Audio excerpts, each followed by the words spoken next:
Once, upon a midnight dreary, while I pondered weak and weary over many a quaint curious volume of forgotten lore, while I nodded, nearly napping, suddenly there came a tapping, as of someone gently rapping at my chamber door.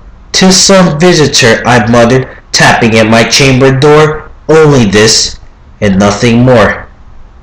Distinctly I remembered it was in the bleak of December, and each separate dying ember wrought its ghost upon the floor. Eagerly I wished the morrow. Mainly I sought to borrow from my book surcease of sorrow. Sorrow for the lost Lenore, for the rare and radiant maiden whom the angels named Lenore, nameless here forevermore. And the silken, sad, uncertain rustling of each purple curtain thrilled me, filled me with fantastic terrors never felt before, so that now, to the still the beating of my heart, I stood repeating, "'Tis some visitor entreating entrance at my chamber door, some late visitor entreating entrance at my chamber door. This it is, and nothing more." Presently my soul grew stronger, hesitating then no longer. "Sir," I said, "or madam, truly your forgiveness I implore, but the fact is I was napping, and so gently you came rapping, and so faintly you came tapping at my chamber door, that I scarce was sure I heard you." Here I opened wide the door, darkness there, and nothing more. Deep into that darkness peering, long I stood there wandering, fearing, doubting, dreaming dreams no more to ever dare to dream before. But the silence was unbroken, and the darkness gave no token, and the only word there spoken was the whispered word, "Lenore." This I whispered, and echoed murmured back, "Lenore." Merely this, and nothing more. Back into the chamber turning, all my soul within me burning. Soon again I heard a tapping, somewhat louder than before. "Surely," said I, "surely this is something at my window lattice. Let me see what then thereat is, and this mystery explore. Let my heart be still a minute, and this mystery explore. 'Tis the wind and nothing more." Open here I flung the shutter, when with many a flirt and flutter in there stepped a stately raven of the saintly days of yore. Not the least obeisance made, not a minute stopped or stayed he, but with mien of lord and lady, perched above my chamber door, perched upon a bust of Pallas just above my chamber door, perched and sat, and nothing more. Then this ebony bird beguiled my sad fancy into smiling, by that grave and stern the cornet continents at war. "Thou art crest, be sure, and shaven, thou art sure no craven, ghastly gribbed ancient raven, wandering from the night's Plutonian shore. Tell me what thy lordly name is, on the night's Plutonian shore." Quoth the raven, "Nevermore." Much I marvel this ungainly fowl to discourse so plainly, though it answered little meaning, little relevancy bore, for we cannot help agreeing that no living human being ever yet was blessed with seeing bird above his chamber door, bird or beast, above the sculptured bust above his chamber door, with such a name as Nevermore. But the raven, sitting lonely on that placid bust, spoke only that one word, and his soul in that one word he did outpour.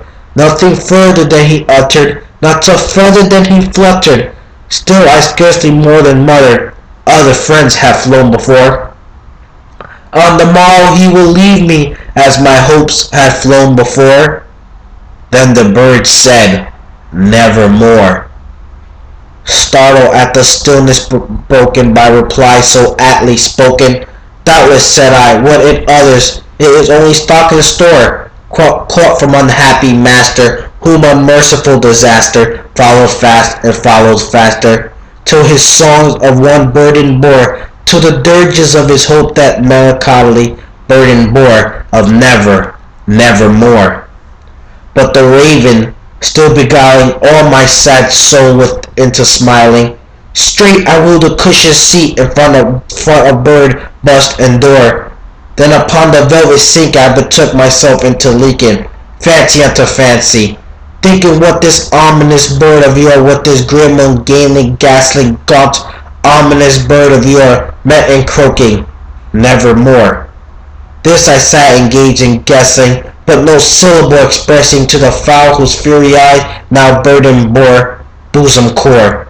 This I more in divining, with my head at ease reclining on the cushioned velvet line that the lamplight gloated o'er, but whose velvet violet lining with the lamplight gloated o'er, she shall press, nevermore. Then methought the air grew denser, perfumed from an unseen censer, swung serpent of the footfalls tinkled on the fluffed floor. Wretch, I cried, thy God have led thee, by these angels here sent thee, respite, nepent thee, for memories of no Lenore, quaff this kind nepent thee, and forget this lost Lenore, quoth the raven, nevermore.